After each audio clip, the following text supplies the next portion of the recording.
Suamiku adalah pria yang selalu gagal dalam karir. Setiap kali dia mencoba bisnis atau melamar kerja, selalu gagal. Beruntung, dia punya ibu yang sangat malaikat. Ibu mertuaku menampung anak dan menantunya, yaitu aku di rumah mewahnya, memberi makan, dan selalu berkata manis. Nggak apa-apa, Bagas gagal, kan ada ibu. Ibu senang kalian tinggal di sini menemani masa tua ibu. Di mata semua orang, aku adalah menantu paling beruntung di dunia. Bagaimana tidak? Aku tinggal di rumah mewah 2 lantai di kawasan elit Pondok Indah, gratis. Listrik, air, internet, sampai belanja bulanan, semuanya ditanggung oleh mertuaku, Bu Mirna. Bahkan untuk urusan dapur, aku dilarang menyentuh panci. Sudah, Rara duduk manis saja. Biar ibu yang masak. Tangan kamu itu harus halus buat elus-elus suami, kata Bu Mirna sambil tersenyum malaikat, menyodorkan piring berisi rendang daging sapi kualitas premium ke hadapanku. Tapi bagiku, rumah ini bukan surga. Rumah ini adalah sangkar emas yang oksigennya makin hari makin tipis. Malam ini, suasana ruang makan terasa suram, bukan karena makanannya tidak enak, tapi karena suamiku Bagas baru saja pulang membawa kabar buruk. Lagi, bisnis kopi kekinian yang dia rintis selama 6 bulan terakhir bangkrut total. Bagas duduk menunduk di ujung meja, bahunya yang lebar terlihat menyusut. Dia mengaduk-aduk nasinya tanpa selera, matanya merah menahan tangis. Laki-laki umur 32 tahun itu terlihat seperti anak SD yang baru kehilangan uang saku. Maafin Bagas ya, Bu. Bagas gagal lagi. Uang modal dari ibu habis semua, ucapnya lirih, suaranya pecah. Hatiku nyeri melihat suamiku begini. Ini adalah kegagalan kelima dalam 2 tahun pernikahan kami. Mulai dari lamaran kerja ditolak, usaha cuci sepatu tutup, sampai sekarang kedai kopi gulung tikar. Aku hendak membuka mulut, ingin memberinya semangat bahwa kita bisa coba lagi, tapi Bu Mirna sudah mendahului. Wanita parubaya yang masih cantik dan elegan itu berdiri dari kursinya. Dia berjalan memutari meja, lalu memeluk kepala Bagas dari belakang. Dia mendekap wajah anak laki-laki satu-satunya itu ke perutnya, persis seperti menenangkan bayi. Sudah nah, nggak apa-apa bisik Bu Mirna lembut. Tapi Bagas malu, Bu, Bagas nggak guna. Bagas cuman ngabisin uang ibu. Hush, jangan ngomong begitu. Uang ibu kan uang kamu juga. Mau habis berapa miliar pun ibu nggak masalah, asal anak ibu sehat. Asal anak ibu ada di dekat ibu. Kalimat itu terdengar sangat mulia, sangat keibuan. Tapi entah kenapa, bulu kudukku meremang. Ibu malah senang bisnis kamu gagal, lanjut Bu Mirna sambil mengelus rambut Bagas. Bagas mendongak bingung, Rara pun ikut tertegun. Kok senang, Bu? Ya iya dong. Kalau bisnis kamu sukses, nanti kamu sibuk. Nanti kamu lupa sama ibu, nanti kamu pergi dari rumah ini. Ibu kan kesepian kalau nggak ada Bagas. Bu Mirna tersenyum manis. Senyum yang menyiratkan bahwa kegagalan anaknya adalah kemenangan baginya. Dunia di luar sana itu jahat, Bagas. Orang-orang di luar sana mau nipu kamu. Cuma di sini kamu aman. Cuma di pelukan ibu kamu nggak akan disakiti. Jadi buat apa kerja keras? Di sini semua sudah ada. Bagas terdiam. Perlahan tangisnya reda. Dia memegang tangan ibunya, menatapnya dengan tatapan memuja. Ibu memang yang terbaik. Makasih ya, Bu. Bagas nggak tahu harus hidup gimana kalau nggak ada ibu. Aku meletakkan sendokku dengan agak keras. Bunyi dentingnya membuat drama ibu anak itu terhenti sejenak. Tapi Mas Bagas nggak bisa begini terus, Bu. Potongku memberanikan diri. Bagas laki-laki. Dia butuh karir. Dia butuh harga diri. Kita nggak bisa selamanya numpang sama ibu. Mata Bu Mirna beralih padaku. Senyumnya masih ada, tapi sorot matanya berubah dingin, setajam silet. Rara, Rara. Nada suaranya seperti guru TK yang sedang menegur murid nakal. Kamu ini kok ambisius sekali. Apa uang bulanan dari ibu kurang? Apa kamu nggak bersyukur punya suami yang penurut dan setia di rumah? Bukan soal uang, Bu. Ini soal kemandirian. Sudahlah, Ra. Bagas menyela membela ibunya. Ibu benar. Mungkin aku memang nggak bakat bisnis. Mungkin takdirku memang di rumah jagain ibu. Aku menatap suamiku dengan tak percaya. Semangat juangnya sudah patah. Dan yang mematahkannya pelan-pelan dengan palu kasih sayang adalah ibunya sendiri. Tiba-tiba, ponsel Bagas di meja bergetar. Sebuah notifikasi email masuk, Bagas melirik malas. Tapi begitu membaca judul email itu, matanya membelalak. Dia menyambar ponselnya, membacanya dengan cepat. Napasnya tertahan. Right, Abu? Kenapa, Mas? Tagihan lagi? Tanyaku pesimis. Bukan, ini balasan dari perusahaan tambang di Kalimantan yang aku lamar iseng-iseng bulan lalu. Jantungku berdegup kencang. Itu perusahaan multinasional besar. Aku lolos seleksi berkas. Mereka minta aku datang wawancara user dan tanda tangan kontrak di Balikpapan hari Jumat ini. Ya Tuhan, aku refleks berdiri, bertepuk tangan. Itu bagus banget, Mas. Itu kesempatan emas. Gajinya besar, karirnya jelas. Akhirnya, Mas, wajah Bagas yang tadi suram tiba-tiba bercahaya. Harapan hidupnya kembali menyala. Iya, Ra, mereka bahkan tanggung tiket pesawat dan akomodasi. Kalau diterima, kita bisa pindah ke sana bulan depan. Kita bisa punya rumah dinas sendiri. Bagas menoleh ke ibunya dengan antusias. Bu, Bagas dapat panggilan kerja. Di Kalimantan. Bagas bisa sukses, Bu. Aku menoleh ke arah Bu Mirna, berharap dia ikut senang. Tapi yang kulihat membuat darahku dingin. Wajah Bu Mirna pucat pasi. Senyum manisnya lenyap tanpa bekas. Tangannya yang memegang gelas air gemetar hebat, sampai airnya tumpah membasahi taplak meja. Kalimantan. Tanyanya lirih, seolah Bagas baru saja bilang mau pergi ke neraka. Kamu mau pergi ke Kalimantan? Iya, Bu, ini kesempatan langka. Kamu mau ninggalin ibu sendirian di rumah besar ini? Bagas terdiam, senyumnya luntur sedikit. Bukan ninggalin, Bu, nanti kan ibu bisa ikut atau jenguk. Tiba-tiba Bu Mirna mencengkeram dadanya. Wajahnya menyeringai kesakitan. Napasnya tersengal-sengal, bunyi ngik terdengar dari tenggorokannya. Aduh, dada ibu, sakit. Dia ambruk ke sandaran kursi. Matanya terpejam, mulutnya mengerang. Sakit. Ya Allah. Jantung ibu. Ibu. Bagas panik setengah mati. Dia melempar ponselnya ke lantai ponsel yang berisi email massa depannya dan langsung memeluk ibunya. Ibu kenapa? Ra, ambil obat, cepat. Aku berdiri kaku. Aku melihat Bu Mirna mengerang kesakitan di pelukan Bagas. Bagas menangis, memohon-mohon ibunya jangan mati.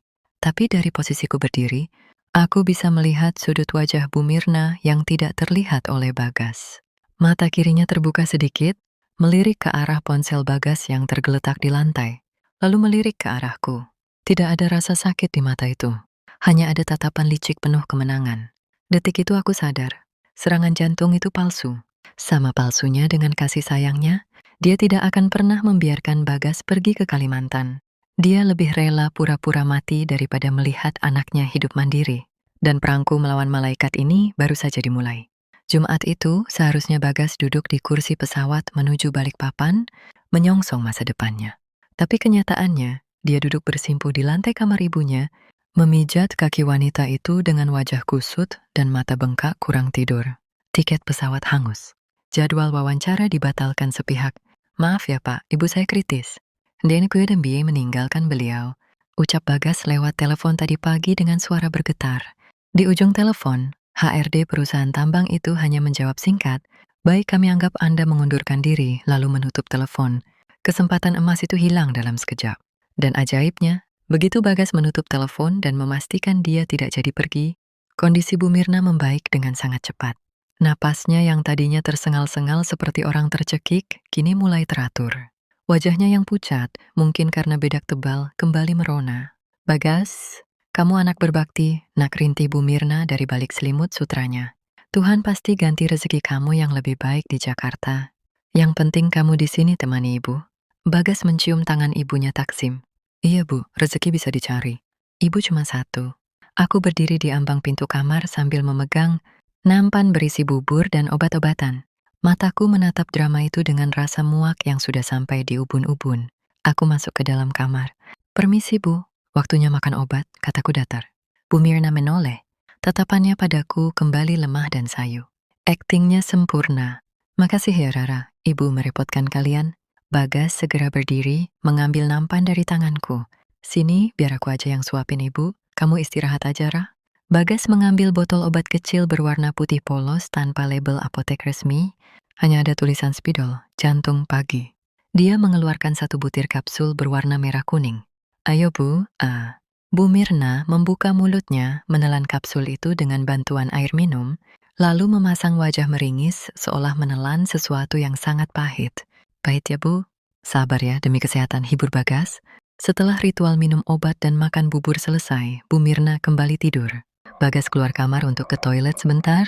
Ini kesempatanku. Aku melihat botol obat itu tergeletak di meja nakas di samping tempat tidur. Bu Mirna membelakangiku, napasnya teratur, sepertinya sudah tertidur pulas atau pura-pura tidur. Dengan gerakan cepat dan tanpa suara, aku menyambar botol obat berlabel jantung itu. Aku menuang satu kapsul ke telapak tanganku, lalu menyembunyikannya di saku celana. Aku mengembalikan botol itu ke tempat semula tepat sebelum Bagas masuk kembali ke kamar. Ra, kamu jagain ibu sebentar ya. Aku mau sholat Jumat dulu, bisik Bagas. Aku mengangguk. Segera setelah Bagas pergi ke masjid, aku berlari ke kamarku sendiri. Aku mengunci pintu. Jantungku berdebar kencang. Aku mengeluarkan kapsul merah kuning curianku tadi. Aku bukan apoteker.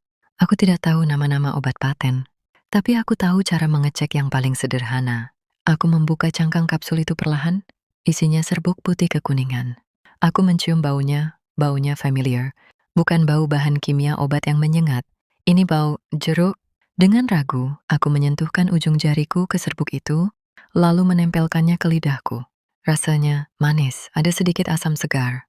Tidak ada rasa pahit obat, tidak ada rasa getir bahan kimia. Ini vitamin C.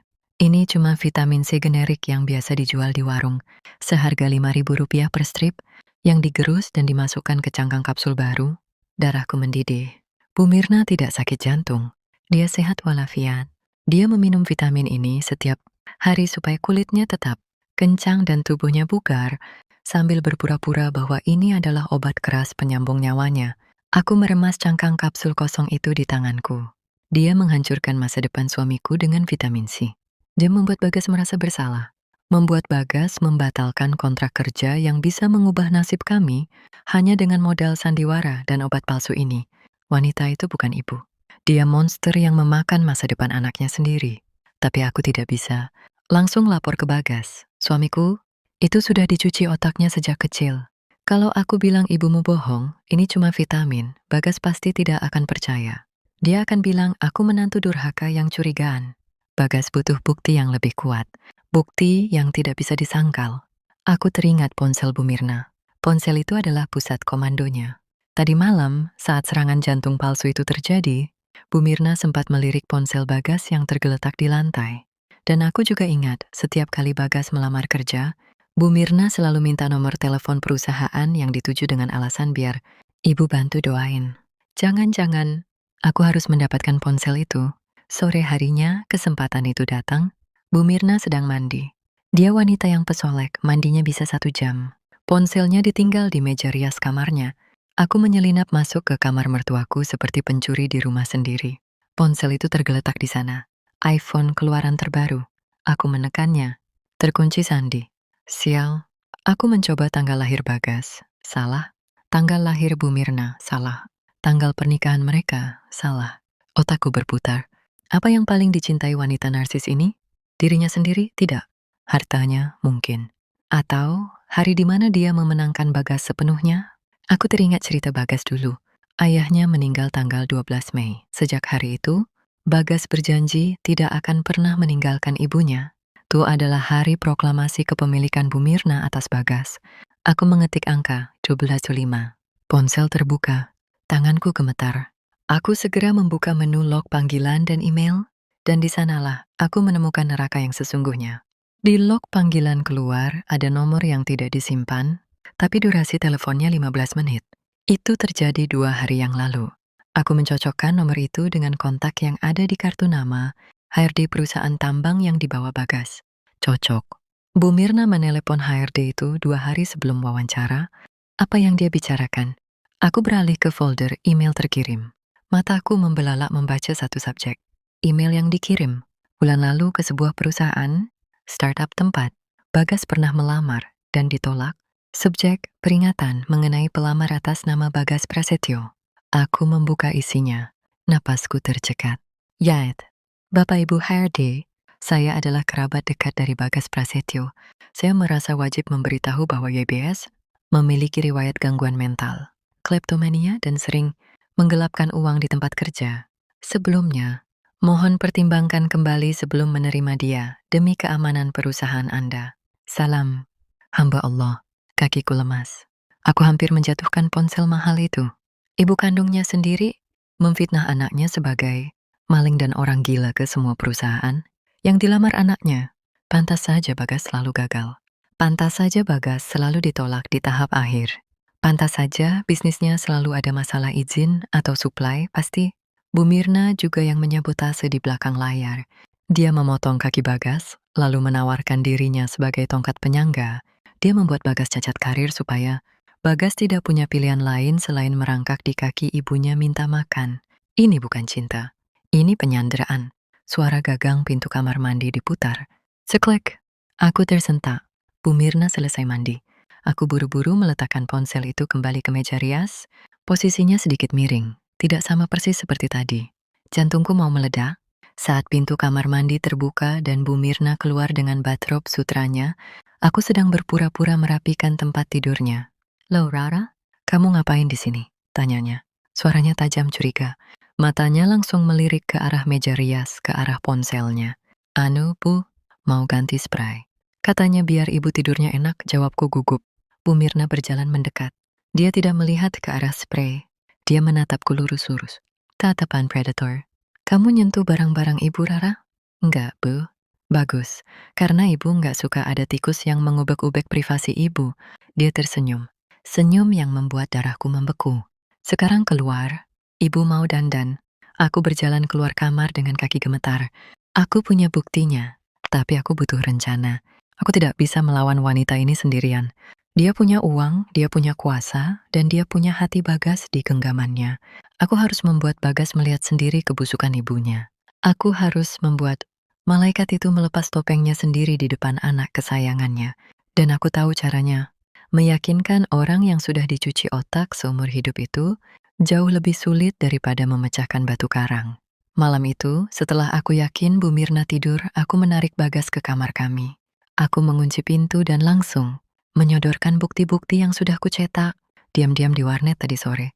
"Mas, baca ini." Bagas yang sedang kelelahan memijat kaki ibunya seharian, menatap kertas-kertas itu dengan mata sayu. "Apa ini, Ra?" "Email, Mas.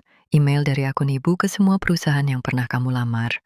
Dan ini botol vitamin C yang ditempel label obat jantung. Ibu nggak sakit, Mas. Ibu sehat. Dia sengaja bikin kamu gagal terus." Reaksi Bagas di luar dugaanku. Dia tidak marah pada ibunya. Dia marah padaku. "Rara, kamu ini ngomong apa sih?" Bagas melempar kertas-kertas itu ke wajahku. Napasnya memburu. "Kamu tega ya nuduh ibu kayak gitu? Ibu itu malaikat, Ra. Dia yang kasih kita makan. Dia yang nampung kita waktu aku bangkrut. Tega-teganya kamu bilang dia fitnah anaknya sendiri. Mas, ini buktinya jelas. Alamat emailnya, nomor teleponnya. Akun ibu pasti dihack. Atau ada orang iseng. Nggak mungkin ibu ngelakuin itu. Dia sayang banget sama aku." Bagas mencengkeram bahuku, mengguncangnya kasar. "Dengar ya, Ra, jangan pernah lagi kamu jelek-jelekin ibu di depanku. Kalau kamu nggak betah di sini, kamu boleh pergi. Tapi jangan racuni otakku buat benci sama surgaku sendiri." Aku terdiam. Air mataku menetes. Ternyata racun Bu Mirna sudah merasuk terlalu dalam. Bagas bukan lagi anak laki-laki yang mandiri. Dia adalah budak yang mencintai rantainya. "Baik, Mas, kalau kamu nggak percaya sama kertas ini, kamu harus dengar langsung dari mulut ibu." "Maksud kamu?" "Besok jam 10 pagi, ibu biasanya ngeteh di taman belakang. Kamu bilang kamu mau ke bengkel, tapi sebenarnya kamu ngumpet di balik tirai pintu kaca. Dengerin pembicaraanku sama ibu. Cuma itu yang aku minta. Kalau terbukti aku salah, aku bakal pergi dari rumah ini selamanya." Bagas menatapku tajam, lalu mendengus kasar. "Oke, aku lakuin. Biar kamu puas dan sadar kalau kamu itu salah besar." Pukul 10 pagi. Cuaca cerah. Bu Mirna duduk santai di kursi rotan taman belakang menikmati teh dan kue sus. Dia terlihat sangat bugar untuk ukuran orang yang kritis 2 hari lalu. Bagas sudah bersembunyi di balik tirai tebal pintu ruang, tengah yang memisahkan rumah dan taman. Dia tidak terlihat, tapi dia bisa mendengar segalanya. Aku melangkah mendekati Bu Mirna. Jantungku berdegup kencang. Ini pertaruhan terakhirku. "Selamat pagi, Bu. Enak kuenya?" Sapaku datar. Bu Mirna menoleh, tersenyum tipis. "Enak, kamu mau?" "Oh ya, Bagas mana?" "Ke bengkel sebentar, Bu." "Baguslah. Anak itu memang harus sering-sering disuruh keluar biar nggak manja." Aku duduk di kursi seberangnya. Aku tidak berbasa-basi lagi. Aku meletakkan cetakan email fitnah itu di atas meja marmer, tepat di samping cangkir tehnya. "Bu, kita perlu bicara jujur." Bu Mirna melirik kertas itu sekilas. Tidak ada kaget, tidak ada panik. Dia mengambil kertas itu dengan jari-jarinya yang lentik dan berkuteks merah, membacanya sekilas lalu tertawa kecil. "Kamu lancang sekali ya, Rara. Membajak HP mertua itu nggak sopan loh." "Jadi ibu ngaku, ibu yang kirim email ini?" Ibu yang bilang Bagas maling dan gila ke semua perusahaan itu. Bu Mirna meletakkan kertas itu kembali, lalu menyeruput tehnya dengan tenang. Sangat stirring. Iya, memang kenapa? Darahku mendidih. Kesombongannya luar biasa. Kenapa, Bu? Bagas itu anak kandung Ibu. Kenapa Ibu hancurin masa depannya? Ibu tahu nggak betapa depresinya dia setiap kali ditolak kerja? Dia merasa nggak berguna. Dia merasa jadi sampah. Bu Mirna menatapku. Senyumnya hilang, digantikan tatapan dingin yang menusuk. Justru itu tujuannya, Rara. Apa? Kalau Bagas sukses, kalau dia diterima kerja di perusahaan tambang itu, dia bakal jadi apa? Dia bakal jadi orang sibuk. Dia bakal merasa hebat. Dan yang paling parah, dia bakal bawa kamu pergi dari rumah ini. Dia bakal ninggalin ibu sendirian membusuk di rumah tua ini. Bu Mirna condong ke depan, suaranya mendesis seperti ular. Ibu nggak melahirkan dia susah payah, cuma buat ditinggal. Rara, ibu membesarkan dia supaya dia menemani ibu sampai ibu mati. Tapi itu egois, Bu. Ibu bikin dia cacat mental. Ibu bikin dia nggak punya harga diri. Bu Mirna tertawa meremehkan. Harga diri? Harga diri nggak bisa buat beli beras, Rara. Lihat Bagas sekarang. Dia memang gagal di luar sana, tapi di sini, di rumah ini, dia raja. Dia disayang. Dia nggak perlu capek kerja. Semua ibu yang cukupi. Ibu kasih dia kehidupan enak, gantinya dia harus serahkan kebebasannya buat ibu. Itu adil. Ibu jahat. Jahat? Saya ini ibunya. Saya yang paling tahu apa yang terbaik buat dia. Bagas itu lemah, Rara. Dia itu lembek. Dia nggak akan bisa bertahan hidup di dunia keras. Di luar sana, tanpa ibu cuma melindungi dia dari kegagalan yang sebenarnya. Mendengar itu, aku merasa mual. Jadi ibu sengaja bikin dia gagal biar dia percaya kalau dia itu bodoh. Biar dia percaya kalau dia nggak bisa hidup tanpa uang, Ibu. Tepat sekali. Pintar kamu. Bu Mirna bersandar puas di kursinya. Dan asal kamu tahu, Rara, walaupun kamu kasih tahu Bagas soal ini, dia nggak akan percaya. Dia terlalu cinta sama ibunya. Dia lebih percaya air mata palsu ibu daripada mulut istrimu. Jadi percuma kamu berjuang. Kamu itu cuma orang asing. Tunggu, Bu. Teriakan itu bukan dariku. Tirai pintu kaca tersibak kasar. Bagas muncul dari balik pintu. Wajahnya merah padam, air matanya mengalir deras, tangannya mengepal gemetar. Dia menatap ibunya dengan pandangan hancur lebur. Bagas, wajah Bu Mirna pucat seketika. Gelas teh di tangannya jatuh ke lantai. Prang. Dia tidak menyangka anak emasnya ada di sana. Nak, kamu? Kamu sejak kapan di situ?